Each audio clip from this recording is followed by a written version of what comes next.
Welcome to the Messy City Podcast, where we talk with the people who design, plan, build, develop, or even just think about how to create beautiful, successful, and humane cities and towns. Let's learn from each other and create places we truly care about.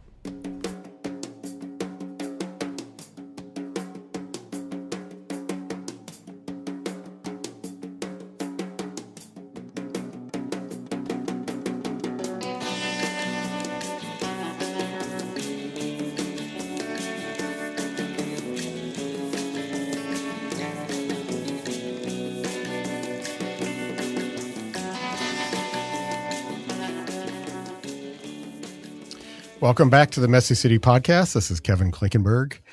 It's my special honor today to have another Klinkenberg in the studio with me, my brother, Dean Klinkenberg, who is in town for, we actually had a big Klinkenberg family gathering today. There were a lot of us in one room.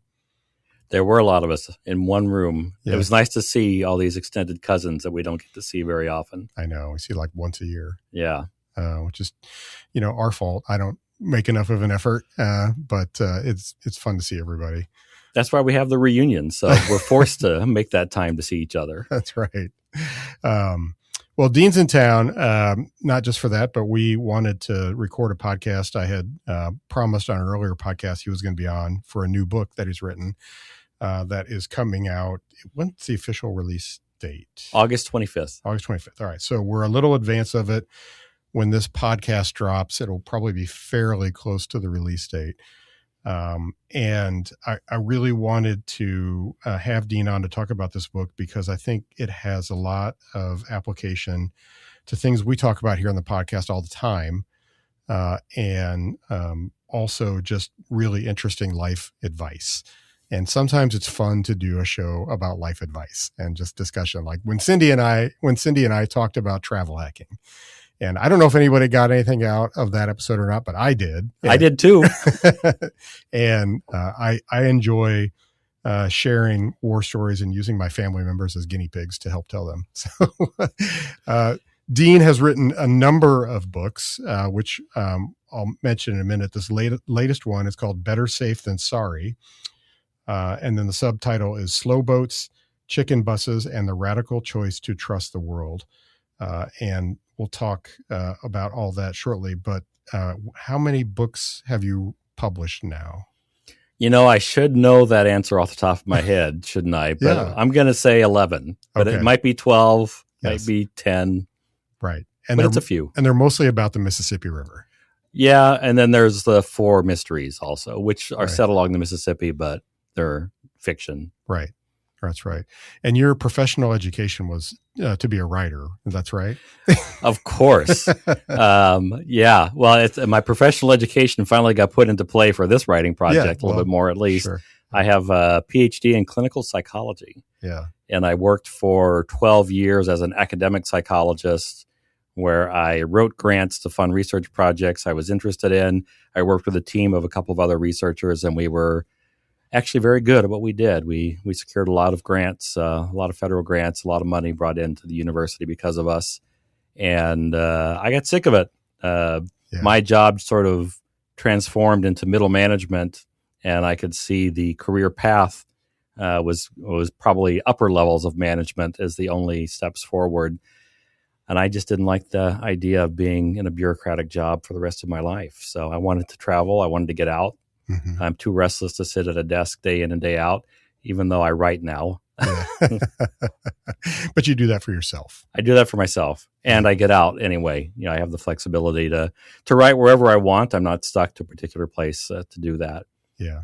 And Dean has lived the entirety of his adult life along the Mississippi River, which was part of the reason for that, following that interest, and has been in St. Louis now for how many years?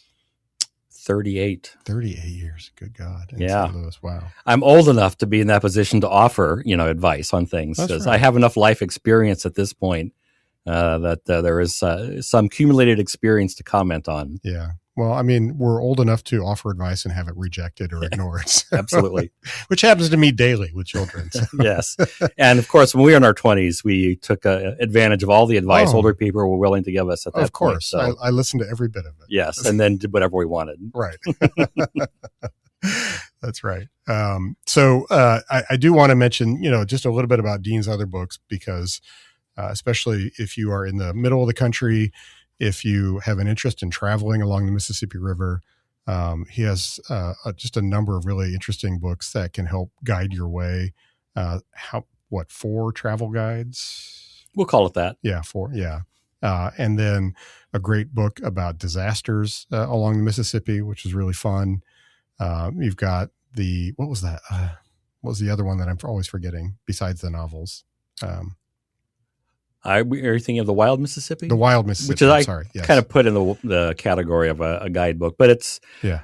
I will go out on a limb and I will say that's probably my favorite book that I've put out. Mm-hmm. It's kind of a love letter in a way to the Mississippi from me. And half the book just goes into detail about the natural world of the river. And then half of it is a state-by-state listing of where you can go to experience part of the river's world. Yeah. And it's got lots of pretty pictures. That's right. And Dean's travel is not from an academic standpoint. He's been on the river, literally on the river, in all sections of the river, from the headwaters to the Gulf, and often in a canoe. So he has often very personal and detailed understanding of the Mississippi, which is, I think, rare for a lot of travel writing. I put experience at the top of my list for things that I want to write about. I guess some people may be able to write about things when they have sort of just an intellectual understanding of it. But for me, I need that visual and that tactile experience to really do it justice. And when it comes to the Mississippi, I felt like there were so many different angles one could write about the river from, and I wanted to experience as many of those as I could to have a full and complete picture of what the river is and what it means to people. Mm-hmm. And funny enough, like at least 2 of the chapters in this book come from canoe trips on the Mississippi. Yeah. So, and the other thing I want to mention is we actually just had the chance to be in Lebanon, Missouri recently, all 4 of us siblings, to hear Dean talk about a story that this is another family tie-in, but a story that he had published in a really fun little magazine called New Territory. You want to talk a little bit about that? Yeah, so I love this magazine. I kind of consider it a literary magazine with a focus on the lower part of the Midwest, and they've been around 10 years. So I was kind of a treat to be one of the authors who got to contribute to the 10th anniversary issue. I wrote a fairly lengthy article reflecting on my relationship with our father. After he passed away in 2022. I think it helped me process a lot of the feelings I was having in the moment. But I thought there was a good story besides that. We had, I'll summarize it very quickly this way. We had a good relationship, but I wouldn't say we were close for most of the time that he was around. And we went through some difficult times early when I came out as a gay man. It was very difficult for him, especially, I think, early on. And I think part of the angle I was working with when I wrote this is what kept us connected and talking to each other through some of those difficult years was our mutual love of sports. And that's not a story you hear very often about gay men and their fathers. It's usually sports are something that separate them. But in our case, that's what kept us talking and gave us something really to bond over until enough time and years had passed that we could have deeper discussions and develop the relationship more. So, yeah, it's a great story. And it's a really cool little magazine. I mean, yes, believe it or not, people still do publish magazines. And I agree. This is a really good one. So let's talk a little bit about your new book, Better Safe Than Sorry. I did sit down this morning and I read the introduction, which is fabulous. And like immediately I'm like, I have to read this whole book. Because there's a great perspective in here that I think what we're going to spend most of our time talking about really is overcoming fears or perception of fears, Dean, this is sort of a travel memoir by and large. Yes. Yeah, of your many, many travels all over the world. But also, I think just a good story and, approach to thinking about life no matter what. And so why don't you start, let's just lay the groundwork by saying, like, why did you want to write this book? Well, let me give you a quick story that was part of what motivated this, something that stuck with me for a long time. And this is in part of the introduction. We were just sitting around with some friends talking about a recent trip we'd had to Central America. And I hadn't gotten very far into talking about what we had done in Guatemala when somebody interrupted, a woman I didn't know, but who was part of the conversation. She interrupted and asked, "Is it safe?" And it hit me on such a wrong note. And it made me reflect on how many times people say that, how many times we say that to each other every single day. Stay safe. Be safe. Yes. Yeah. And I got to thinking, what does this mean? Like, what are we afraid of? What are the fears that we have that require us to warn people to look out for themselves every time they leave our company? Mm-hmm. So that was really kind of the motivator for this. And I started getting a little deeper and looking at the issue of fear. Like, sometimes I feel like contemporary American culture is a more fear-ridden culture than we might have been 50 or 100 years ago. Mm-hmm. And this is not in the book, and this will, I have stories that would make a lot of parents, run in a closet and scream today, given what we were able to do as kids. Sure. When I was 11 years old, my mother and father put me on a Greyhound bus from Kansas City to Oklahoma City, mm-hmm. alone to go visit friends. Right. So I don't know how many parents would do that today. Yeah. It was a good experience for me. It turned out fine, but I can't imagine that you even would be thrilled about putting your daughter on I think it'd be a different dynamic for a little girl too than it might be for a little boy. Maybe, but yeah, I mean, we have built up a lot of fear and caution over many years. That there's a lot of things that we just kind of went out and did. And it just seems like, even as a parent, today Jamie and I talk about this all the time. It's just like the hesitations that we have, like, where do you allow certain freedom? Where don't you? Yeah. And I got to trying to question how we got to this point, what changed. And I don't think this is a perfect answer, but I think it's absolutely part of the answer, is that we are just bombarded with bad news constantly. There's one of my favorite data points is that throughout the 1990s, crime rates fell pretty fast and pretty steeply. But in public surveys on the perceptions of crime, people believed crime was continuing to go up. Mm-hmm. There was this really strong disconnect between what was actually happening and what people believed was happening. Well, why did people believe there was so much crime? It's because anytime they turned on the TV to watch the news, the lead stories are always about crimes. Right. Whether it's the local news or the national evening news, whether it's the newspaper. And we have a lot more, even by the 1990s, we had a lot more exposure to media. And now I think it's magnified so much worse because of social media, mm-hmm. because those kinds of stories spread far more quickly on social media than the good news stories do. And there's some pretty good research that, basically bad news, spreads faster than good news, that we mm-hmm. remember these bad events far more acutely than we do the good things that have happened to us.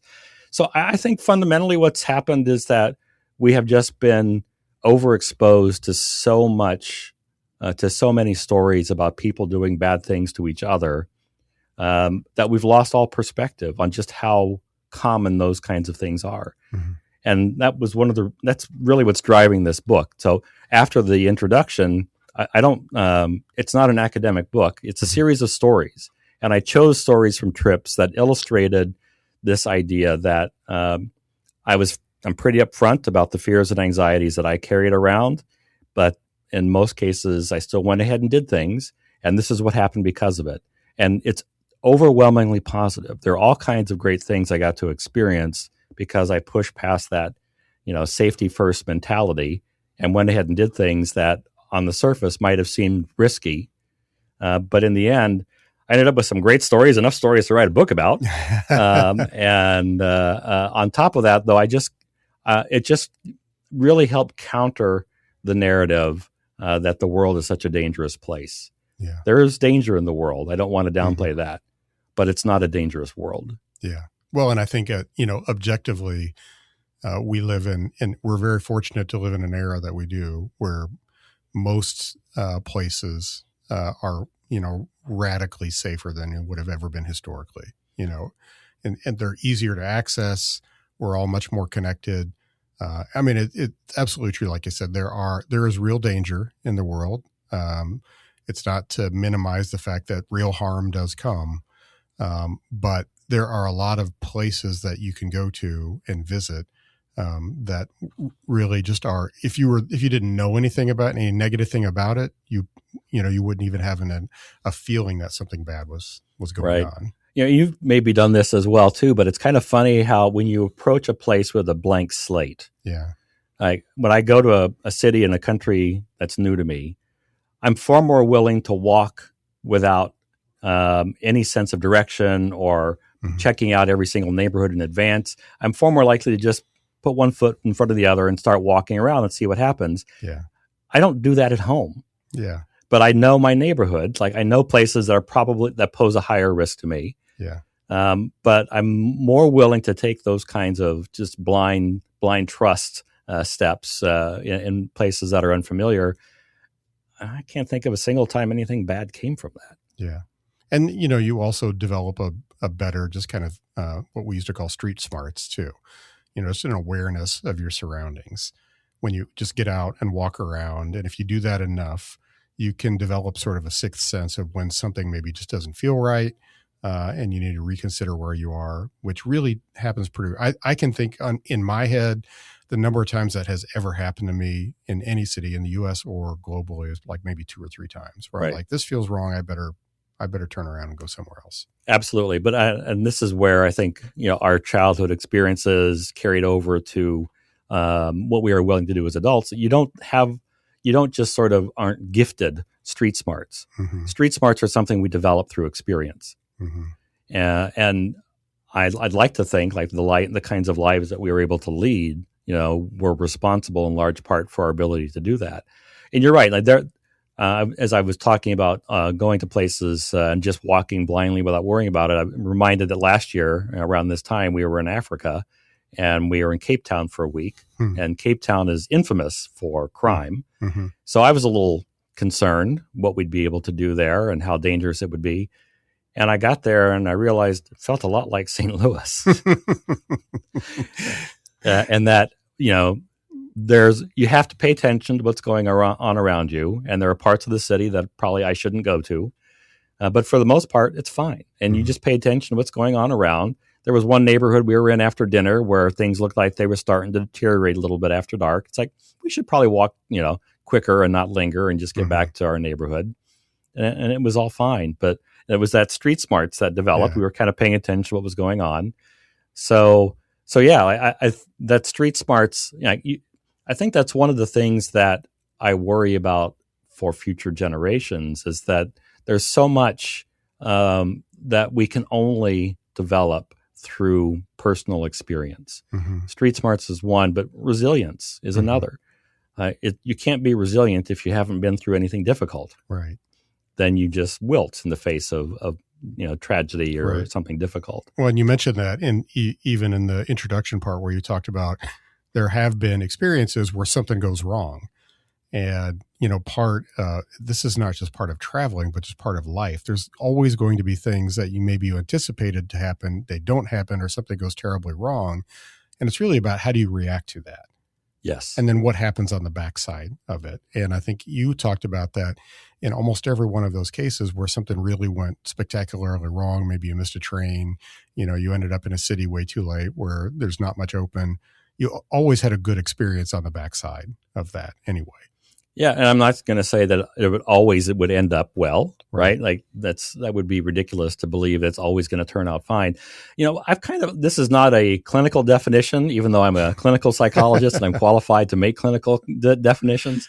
I've kind of gotten to the point where I think of resilience really as the confidence to bounce back after something bad happens. Mm-hmm. To me, it boils down to something as simple as that. Yeah. It's just believing that, I can get through whatever is thrown my way. Mm-hmm. Yeah, it's become the buzzword in parenting the last 5 years or so too. So which it takes on a whole other meeting. But I was like, how do you raise resilient kids? And a lot of this is sort of a reaction to like the helicopter parenting approach, and everything goes back and forth in society. Everything's a pendulum, but. Now the question is, how do you raise children so that they can be resilient enough to overcome problems that happen to them? And how do you do that in a social media context where one parent decides to let their kid go play in a park and something bad happens, right. And then it's all over social media and people are all over that parent for not being there? How could you let that happen? Yeah. So, that's part of the dynamic that we're faced with, is that we sort of get these low probability events beat into us over and over. Mm-hmm. They're put in our face over and over to make us to the point where we begin to think these must be really common. Yeah. And we make decisions and shape our lives around these very low probability events. And then we get in our car and drive.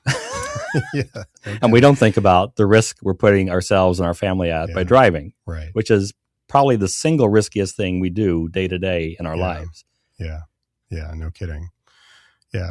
Was reminded of that this week with a horrible story that happened to a friend of mine who was driving, but we won't get into that. So I do want to have you talk a little bit about like one or two stories that immediately come to mind when you start to think about overcoming fears. I actually think the way you began this was interesting because you open it up. I hate to give the book away because people should buy it and read it, but you really open it up by talking about a risk you didn't take. Yes. And some regret associated with that. And when you were 21.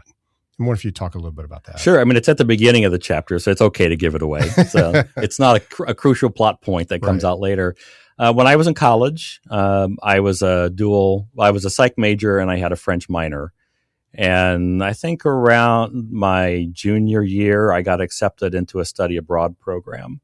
And I was in the home stretch of making plans to go to Grenoble, France for a semester, a place you have been, but yes. Yeah. I haven't because I chickened out.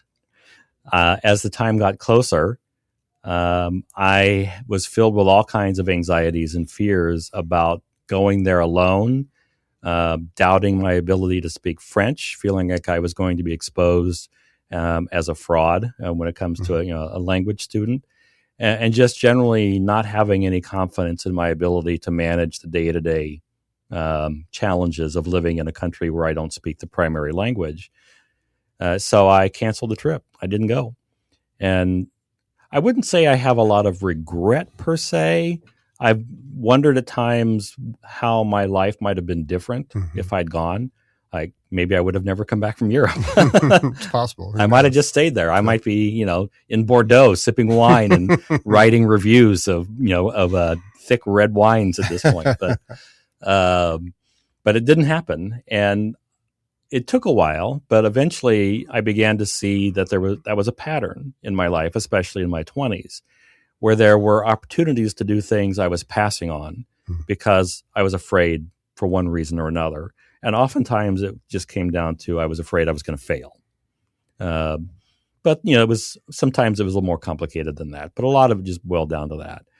And I was not pleased that my life was going to be defined by things that I was too afraid to do. So I started figuring out ways to say yes, to do more things that I was anxious or afraid of, and to see what would happen. Now, and I didn't start taking crazy big risks because of this. And a lot of these were kind of baby steps. And we went when we were talking about taking our first international trips. We'd done a lot of road trips around the U.S., my husband and I, and we really wanted to do more international travel, but we hadn't done any of that, and so much of it was still a mystery. How you negotiated when you didn't speak a common language, how do you manage money when you're away from home, all kinds, a long list of things. And it would have been very easy just to say, well, this is too complicated. Let's pack up the car and go to California. But eventually, it was like, yeah, let's try something. Let's go to Montreal for a weekend. It's predominantly French speaking. We need a passport more or less to get there. So we did that for a weekend and had a good time. And then, my brother came up with this idea of spending a week in London. And that seemed like a pretty good first trip to take across the pond because, well, they mostly speak the same language.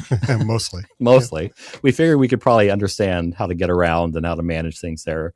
And that was an important first step because we went there and we had each other's companionship as we were around, but we were not part of a group tour. Right. We were traveling independently and we had to figure things out on our own as we went around. So we have to ask for help. We use guidebooks, whatever. We had to figure things out as we went.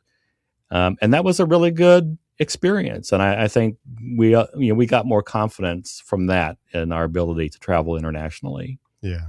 And I mean, I always hate it when we sound like the old people in the room, but we are. But we're getting up there. So that travel was also different than today. So even going to Great Britain, it was a different world. There wasn't immediate available information on everything on the internet. So we did travel largely by guidebooks. We had traveler's checks. Currency was a really much more difficult thing. We probably weren't even using credit cards or very rarely in that era.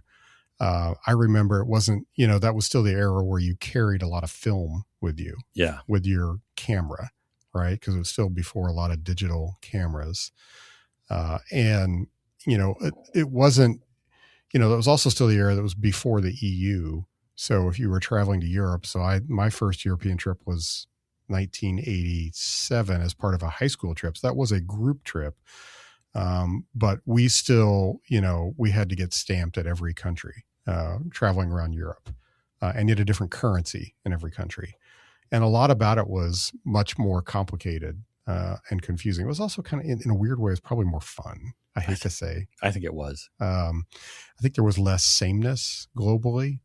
There's positives and negatives for everything. And so there's great positives for global connectedness. And one of the negatives is the more you travel, the more you see a lot more sameness now, especially in big cities, probably more so in the big cities. Especially in newer construction, places that are newer built. Yeah. Yeah. And you tend to see a lot of like the same businesses and, anyway, I mean, that's a whole other thing we could talk about, but, so the nature of travel was a little different, in itself. It was a little bit more mysterious in terms of what you were going to encounter versus, what you might think about today. In a sense, you didn't have a safety net. Yeah. You didn't have a cell phone as your safety net. Exactly. Yeah. That's right. Pre-cell phone too. Mm-hmm. Yeah.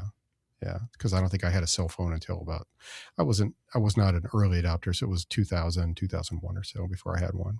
And I can't even remember when we first brought a cell phone with us on a trip. Right. That was a while after that. Right. So, it was all very different. Like you said, it's kind of funny. As recently as 2006, we still carried traveler's checks. That's right. And there is a story in the book how that actually came in handy on that one time. Most of the time, we just brought them home and cashed them, deposited them in our bank account. But it was a nice safety net. Again, a security blanket to have. If you got into trouble somewhere, there would always be a place to get those cashed. Whereas at that time, ATMs were around, but they weren't always reliable, and they didn't always work in every country. Yeah. So, we still had to change cash in some countries as we traveled around. Yeah. It took a different kind of planning. I kind of miss some of that in a way. Yeah. I value information. Mm-hmm. I value being able to research places before we go, but I've never been one of those people that felt like I wanted to have everything planned out in advance before I left. I like being able to discover things when I get there. Right. I mean, I like to know, broadly speaking, what's there to do. Right. And I will spend time reading a guidebook or looking around for ideas on what we might do when we get to a certain place. But I also love the idea of getting there and being able to throw all that aside if something else catches our eye. Yeah. and being surprised. Yeah. It's nice to be surprised by a place. And so it also kind of strikes me that while this story is very much focused on travel and your travels, there's an obvious analogy to just kind of overcoming your fears generally for whatever it might be, and kind of and leading into trying things that might be uncomfortable. I hope so. I'm hoping that the book isn't just so niche-y that people think it's nothing but travel stories. Because I would like to think the stories in these books would provide people with some interest at least, or some motivation to push themselves a little bit. I think that certainly was my experience with many of the places that we went. If I hadn't pushed myself a little bit, then we would have missed out on so much. Yeah. And I completely agree that it's a good life lesson. I would never have become a sushi fan if when I was traveling around the U.S. interviewing at grad schools, if I hadn't let my friend talk me into stopping at a sushi restaurant in DuPont Circle in D.C. And having that for the first time. Yeah. So you have to be willing to take some of those steps. I think part of it too, though, is we have to figure out better ways to understand what the risks really are that we're afraid of, and how likely they really are. Yeah. This is something you and I've talked about a lot in a lot of different domains. My biggest pet peeve is the weather fear complex. I bitch about this constantly. It just makes me so mad. It seems like of all the fear-inducing media that's out there, that for whatever reason, the Weather Channel and the weather complex is the worst. Like everything is the worst possible storm that's happening. Everything is some sort of an emergency now. It's a heat emergency. It's a cold emergency. It's 53 million people at risk for thunderstorms, right? Or something like that. Yes, and it kind of put me over the top earlier this year when we had, I think, 5 storms in a row that came through this spring where they set off the damn tornado sirens. Yeah, and there were no tornadoes, active in our area, and so there's a whole, I'm just going to take in a tangent because I just think it just pisses me off. And I think it's indicative of how much fear we get pumped into our brains. Like, yes, tornadoes are very dangerous. And if you are near, or if there's a tornado in your area, get yourself to cover immediately. Like, that's a really dangerous thing. But what has happened over time now, and so if I go back long enough, the tornado sirens only ever went off when somebody spotted an actual tornado. Right. Now what they're doing with the Weather Service is anytime conditions could create a tornado, they set them off. Or I think I could be wrong, but I think they notice some kind of circulation from radar. Right. They're looking and then they will sign it. Right. But they don't often correlate with actual sightings of tornadoes. Right. Yeah. And so there's 2 things about this. One is it bothers me because it's just making everybody scared of the weather. And you just don't really, thunderstorms are kind of cool. Actually, I enjoy them. One of the best Midwestern things is sitting out on your porch when there's a thunderstorm. I love a thunderstorm. So I just don't, and it's a very normal thing. We have dozens of thunderstorms a year. Like it's not an unusual thing. So it makes people very fearful. It's making my kids fearful, which I hate. Of just like bad weather. But the other thing is there's like a Chicken Little effect. Like one day there is going to be a tornado when that tornado siren goes off. And because we're sort of prescribing so much fear in people to begin with, there's a certain point where people tune it out. Yes. If it's beaten into your head too much, you can have 2 reactions. One is you're so fearful all the time you refuse to leave the house. The other is you just tune it out completely. And then there's going to be that time where there actually is a real tornado and the siren's going to go off and people are going to ignore it. Well, yeah, I mean, and we had it happen to us in St. Louis. In St. Louis, you just last year ago. Yeah. Where, a tornado developed very quickly and suddenly, and then ripped through the middle of the city and into the north part of the city, and did an incredible amount of damage. Right. And there was very little warning in that case. The sirens were slow to sound in that case. It feels like since then we've been kind of overcompensating with anytime there's a wind above 5 miles an hour, it seems like the sirens go off. So yeah, I completely agree. Those are the two biggest and most concerning side effects of all of that focus. That for one, we develop a fear of something that is common and natural and poses very low risk the vast majority of the time. And then it also creates this sense of, it's just the tornado sirens are going again. We don't need to worry about anything. Right. So people ignore them after a while. And then that one time they need to pay attention, they don't, because it's just another false alarm. Right. And it translates now to other things, because so getting back to to your topic, I might go on social media, or a lot of people might, and they see that there is a massive protest in Paris over something, or there's a riot happening in some neighborhood of a city 4,000 miles away. And then all of a sudden people say, oh my God, that place looks so dangerous or so awful. Why would anybody go there? I have thought about maybe going to France, or going to visit New York, or going to visit Kansas City, and I saw something really bad on the news. So, that must be dangerous and I can't go. And it just it hurts people's ability to actually get out and enjoy their life. Right. Absolutely. I made a mistake a couple of days ago where I started reading comments on a Facebook post, and I'll just sum it up this way. There's still a lot of people who believe St. Louis City is a crime-ridden shithole. Yeah. I can swear on your podcast, right? Sure. Yeah. That's fine. And that's probably most of the news I get about where I live are these bad stories. A crime, this happened, the carjacking happened here. People develop this impression that that's what the whole city is like. But they make that same mistake about every place else. Like I made, to some degree, with Cape Town. What I'd read about crime there, it turned out was fine. There is plenty of crime, but not in every single household or every inch of sidewalk is covered with criminals. So if you buy into all that and you're not more discerning and try to figure out where the risk actually is, then you are depriving yourself of opportunities to see and do things that might end up being extremely rewarding experiences. Right. One of the book chapters, we were in New York City 3 weeks after 9/11. And we thought about canceling that trip. We had planned it for months. And in the end, we decided to go. But probably most people would have thought, at the time, most people did think we were nuts to go during that time.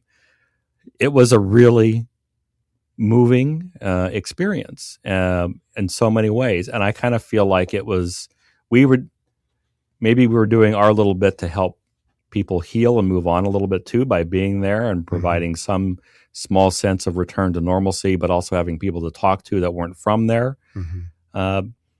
I hate to think, what we would have missed out on if we would have been too afraid to go after that time. Yeah, absolutely. And there's also it's something to say that we have had bad things happen to us on our various excursions. I had a horrible situation in Warsaw, Poland one time, where I basically I put myself in a stupid situation, and I kind of got mugged by these guys. Nothing violent, but they were very threatening, and they, they were trying to pose as undercover cops, and, had me produce my passport, and then they basically wanted me to pay them to get my passport back. And I was alone. But I was dumb. I was young. I was very young, and I was kind of dumb. I put myself in a quiet, isolated, dark spot that I never should have done. But in the end, it was fine. I gave them whatever cash I had, which was kind of inconsequential, got my passport back, and I was actually heading out of town right then on a train to go back to Berlin. It rattled me. It was, everything else, but I was fine.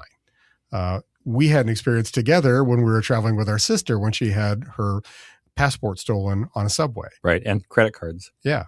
And it sucked. Yeah. It sucked, but we also got through it. We did. And we got to enjoy the pleasures of sitting inside a police station in Madrid. That's right. We never would have seen that otherwise. So we got to see a slice of life that ordinarily we wouldn't get to experience. That's right. Yeah. And that's where I come back to, again, we trying to understand what exactly it is that we are afraid of, because those kinds of crimes are not they're not rare, right? Especially in Europe. There's a lot of pickpocketing. Yeah. And how are you? What do you want to do to protect yourself as best as you can? You could walk around hyper alert, hyper vigilant to everything that's going on around you, and then you could walk right past a 3,000-year-old statue of Mars or something. I don't know if that's the right god, but that could be Greek. I don't know. We'll say Mars. And you might miss the beauty of this sculpture because you're so focused on protecting whatever you have on your person from potential pickpocketers. So, everybody has to find the right balance with that. I've figured out a strategy that I'm perfectly comfortable with. And I admit, when we first started traveling around, I was worried about those things too. Sure. It's really inconvenient to have your passport stolen when you're away from home. But there is a way. There's always a solution. Yeah. You may not like it, but there's always a solution. And then you can get back and do things. We missed out on a day trip to, where were we going? Toledo? That's right. Toledo, yeah. We were on making our way out there when that happened, and we ended up having to completely change our day, and we never made it out to Toledo because of that. Mm-hmm. But we had a fantastic dinner that evening. Yes. And maybe we wouldn't have had that otherwise. Right. So there was still something good that day. Yeah. So I know Teresa may still, feel a little differently about it. But everything turned out okay. Yeah. Just inconvenient. Yeah, it was inconvenient. Nobody was harmed, and there's a lot of things like that. If you're not, overly physically harmed or anything like that, that it's not the end of the world. But I think it does say a lot about our relationship with risk and fear. And so if I were to tie it in a little bit with things that we talk about on this podcast a lot, because we talk a lot about cities and planning and development. There is an awful lot of fear also often ascribed to like cities changing. And this is something you and I've talked about, all the time. But, just like the whole nature of, oh my God, there's like an apartment building that's going to be built near my house, or, there's a new business going in, or this place that I've known for 30 years is closing, and what's going to happen to it. And, part of what we try to talk about a lot is just accepting that life is messy. Things are constantly changing. If you spend your time gripped in fear over the bad things that could happen, you're going to miss a lot of the good things that can happen too. Yeah. And it's especially, we do see it play out all the time in cities, especially with plans to do development projects of this kind or that kind. I live in a historic neighborhood, designated historic neighborhood in St. Louis. And it's amazing the resistance to doing anything different that pops up pretty regularly. Somebody wants to do a different kind of siding on their house that a neighbor thinks is not consistent with the historic code, and they raise a fuss. And oftentimes they win because those codes are so prescriptive. So I could only imagine what would happen if somebody came in and wanted to tear down a couple of buildings to build something, four flat, or something with more units. The outrage that would happen because of that, right? And I think some of that is fear based. It's like, what are we afraid of? Right. You're the psychologist. What are we afraid of? Well, let's be real. Like in a lot of these cases, people are afraid their property values are going to be affected. Yeah. With the development issues, right? Right. Sure. Or they're afraid of being inconvenienced. Then how many times have you faced the issue of parking? Yeah. A new development. Every time. Right. We had a building that had been like a ghetto style grocery store for a long time, and it closed finally. It was an old movie theater actually, and the people who bought it wanted to turn it into an event center, and so naturally the loudest objection from all the neighbors was about parking. Yeah, and it almost killed the project, but they were able to figure out a way to work with the neighbors and come up with a solution to handle cars for their events. And they spent like $1 million to rehab this building, and it's gorgeous, and it's a great asset in the neighborhood. They have events that are open to the neighborhood. It's not just for weddings or receptions. So it's turned out to be a great asset, but people were very anti in the beginning because of those concerns. They might have to walk an extra 20 feet from their parking lot, where they park on the street to their house. It reminds me a little bit of when the Uptown Theater here in Kansas City was bought and renovated in the 90s. And that was exactly the same conversation. The neighborhood was like, oh my God, where are people going to park? People are going to park all over our neighborhood when the concerts happen. And now I live in a neighborhood just a few blocks further away from that. And it's our favorite place to go because we can walk, we can walk to these incredible concerts to see, amazing musicians or comedians or whatever. And so for the people who live around there, there's like a momentary hassle if you're driving or trying to get in a driveway or whatever else. But there's also incredible benefit. And I think that this is so much, I just think what people, when you focus so much on the fear portion, you're not allowing your brain to figure out what's the possible enjoyment that can happen. And, so if I take this back to travel, you took some trips to places also that a lot of people are probably not going to immediately think of, like that's number one on my list that I want to go to, or that sounds scary or whatever. Your most recent trip was in Africa, and it wasn't just South Africa. You went to, some really kind of off the top travel list places to go to. But talk about, the experiences, like what that meant to you to go to some places that you went to. And just the experience. I know, like when you went to Namibia, you had just incredible experiences. Yeah, I think this is part of the other dynamic at play here, and I know you share this, and I attribute it to our parents. We're curious people. Mm-hmm. Like, when I travel, I'm not looking for an all-inclusive resort to go to where I can lay on the beach. I've done that once or twice. I mean, there are occasions when I just want to relax and take it easy. It has its place. Right. But mostly, I want to see the world. I want to see what's going on in other places. I want to talk to people from other cultures and learn about their lives from them rather than some curated through social media or any other media. I want to be there and experience that for myself. So that's why we end up going to some of the places that we do, is because it takes me so far away from the world I'm already familiar with. And I like that feeling of, it's uncomfortable at times too. Mm-hmm. Walking around Antananarivo, in Madagascar. We didn't get a lot of time walking around there, but you're walking. We're two white guys walking around an overwhelmingly black majority country, so we stand out. Mm-hmm. And it's not like some countries where you can kind of blend in, and that provides some advantages to being ignored and acting like a local. There's certain parts of the world you go to, and if you're a black person traveling to Europe or America, you're going to stand out in the same way.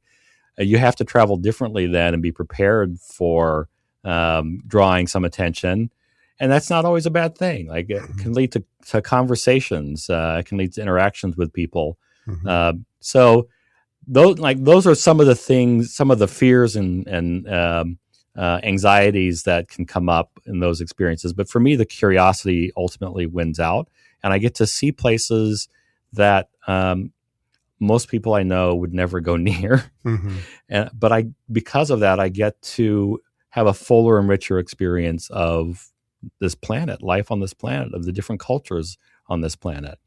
And I get to learn a lot about the choices people make in their lives, what their priorities are, how they adapt to situations that would be difficult for me to adapt to. Mm-hmm. Madagascar is something like the third or fourth poorest country in the world, based on per capita income. And yet when traveling around, I'm sure they would like to be able to have more money and do things easier. But one of the things that was striking to me was the ingenuity, the way people figure out ways to make things work, when they have limited resources. Right. And I feel like, we get fat and spoiled and lose some of that ability to be creative and fixing problems. We just figure we'll let the government spend $1 billion on something and fix it for us, when there are probably cheaper, better options to do so. And these are countries where they don't have a choice. They don't have that kind of resource coming from any level of government. They just have to figure out a way to make things work. And I think, it's instructive to see that. I don't want to necessarily live through all that myself. I'm spoiled too. Right. But it's reassuring too to see that, sure, people do suffer in some ways, but the quality of life wasn't always terrible for everybody. Yeah. So people found a way, and I found that reassuring. Yeah. And I found that reassuring about humanity and what we are capable of. But I wouldn't have had any of that if I would have not gone there at all and decided to go to the Gold Coast or someplace like that. Right. Yeah. I mean, there's incredible creativity in the world, and there's definitely that old truism, which is like wealthy societies throw money at problems, and poorer ones use creativity to solve them. If you have the money, you throw it at whatever it is because you think money can solve it, and maybe it can, maybe it can't. But it's kind of like we've talked about this before, even as it relates to like cuisine. Like there's so much of the great cuisine in the world that today that we enjoy that actually came out of poverty. Right. There's a lot of peasant food that we've elevated as haute cuisine now. So that's right. And it was just people like working with whatever they had. Yeah. They had to figure it out. They had to eat. They had very limited ingredients, maybe very difficult ingredients to work with, and they figured out how to make them delicious. Right. And I don't want to overstate this. Like obviously, I wish that there was a way to have more balance where some of these poor countries had access to more resources that could do things that would tangibly make their lives better. Right. And I wish we could be a little more creative and not rely on just throwing money at every problem and find other ways to fix things. But I think through travel, that's one way I've really begun to appreciate how these things work in different places around the world, and that there are many different ways to solve a problem. There's almost never one solution to everything. And as you travel around, you see that people come up with 20 different ways to fix the same problem, and they all work fine. Yeah. Do you ever think about like I've heard a lot of people say something to this effect of like the older I get, the less I know, or the less I'm certain of. Do you ever feel like that, or just travel kind of help to change your perspective on that? Yeah, maybe it's something like the more I know, the less I understand. Maybe that's even another corollary of that. Yeah, I don't know if that's entirely accurate, but I think part of what that gets at for me is just understanding that there are so many things to know. There's so many different ways of understanding things, and we've been lucky enough to travel around countries that had different religions that were dominant. We've traveled around Buddhist countries, Hindu countries, plenty of Christian countries, but different flavors of Christianity. We've been to a couple of predominantly Muslim countries. And I think it's really important to have those experiences to see how people live with different answers to the big questions. Like how, these are basically, the religious systems are all helping us try to come to terms with some of the answers to the bigger questions in life. And many of them come at it in different ways, and they seem to be okay. But we don't have to all come to the same answer and be okay. So I think for me, that's part of it, is this greater understanding that we see things differently, and sometimes in profound, fundamental ways. But that's okay. Right. Yeah. And it's nice to have space for that. It's nice to have space for people who see the world differently. And it gives us something to argue about. So right. we want that to go away. That's right. What would we fight about? No kidding. So what is next on your travel agenda? Where are you hoping to go next for a major trip? I have a couple of places I'd really like to go. I mean, I really would like to go to India at some point. And we part of the reason we went to Africa last year is that we are aware of our age and the window of time we have to do trips that are going to be physically challenging. is getting a little smaller. So I want to be able to get in some of the trips that I know are going to pose some physical challenges, mostly discomfort. And India just looks like a fascinating place. Yeah. But it's going to be hard. Like, Africa was awesome, but it was hard. There are plenty of times it was hard. It's hard being confronted with poverty sometimes, and that some of the extreme poverty that we saw that can be difficult. India's got that too, but it's got thousands of years of culture. It's got great food. It's got diseases. So that's on my short list of places I really want to go to next. Maybe in the next 5 years. I don't really have a specific time frame yet for that. Yeah, that would be incredible. Anybody I've known who's traveled to India has told me that it's an assault on the senses.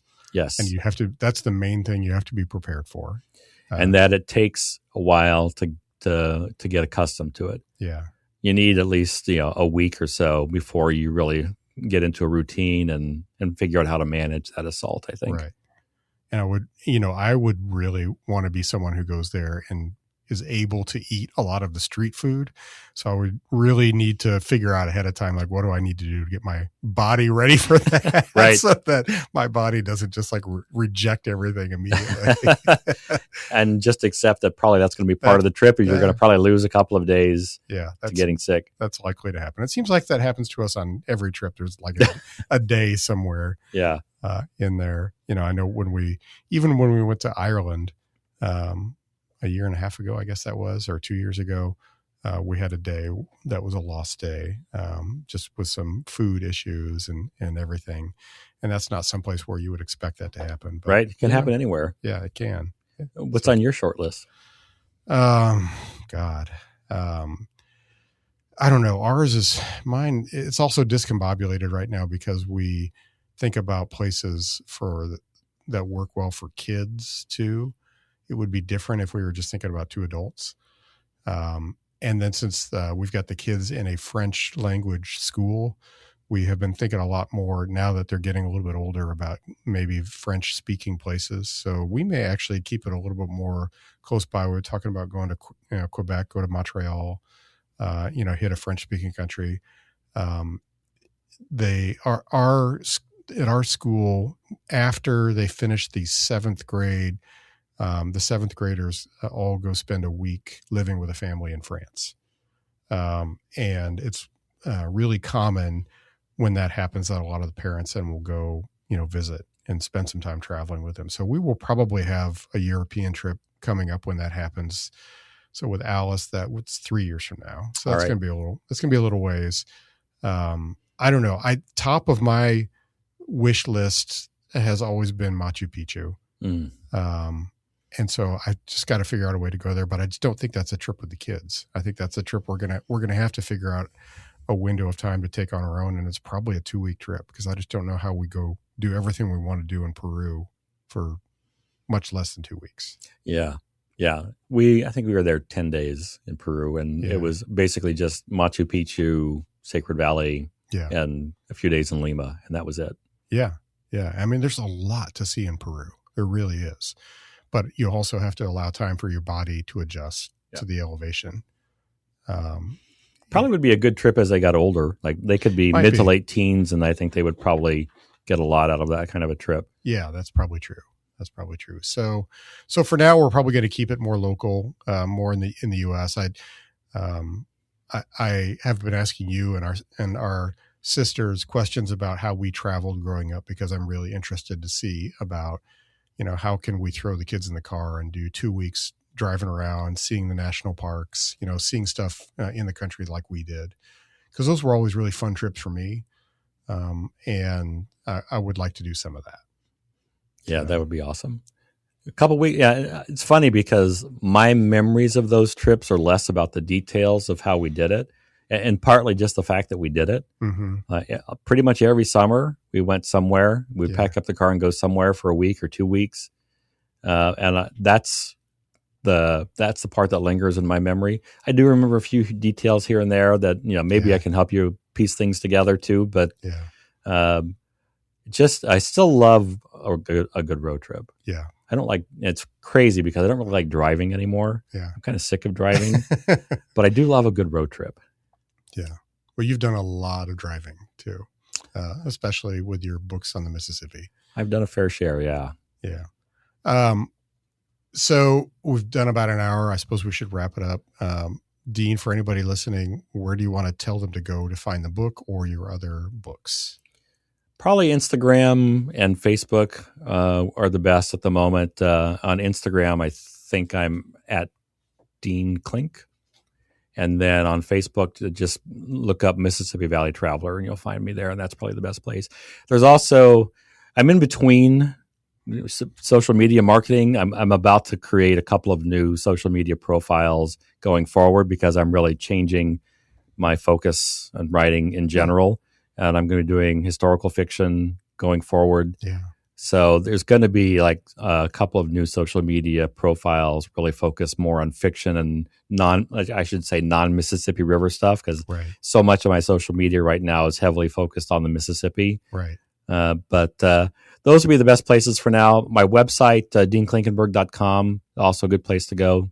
Yeah. And you have the podcast information is there too. Yeah. I have two websites, of course. I can't have just one. Right. But so there's MississippiValleyTraveler.com has more on the podcast. Okay. And it's got travel information for places along the upper Mississippi. Yeah. Yeah. I should have mentioned that from the outset. Dean also has a podcast that has a lot of great focus just on the Mississippi. So if you're interested in travel along the Mississippi, history of the Mississippi, anything else, there's a lot of great interviews on there. So what else? Is that it? I guess. Are we done? Are we done for now? I'm sure we'll continue the conversation when we get away from the microphones. Right. But yeah, I appreciate this conversation as always. It's always a pleasure to talk with you about some of these bigger issues too, and breaking them down. Yeah. We have a lot in common, I think, when it comes to the curiosity about the world and doing our best to be, as I call it now, curiosity forward rather than fear forward or anxiety forward. Yeah. And I wish there was a way we could help people get to that same point more easily. Yeah, I think to me that's the core message of all this is be curious. It's okay. You know, there are dangers in the world. I'm not saying there aren't. There are real dangers in the world. You have to be mindful of them, but don't think that everything is a danger. Right. You know, don't let those dangers keep you from enjoying the life that you have and the life you want to have. So well said. All right. Well, Better Safe Than Sorry is the book with a question mark at the end by Dean Klinkenberg. I hope you will get a chance to pick it up and read it and share it with anybody else you know. Thanks, Dean. Thanks, Kevin.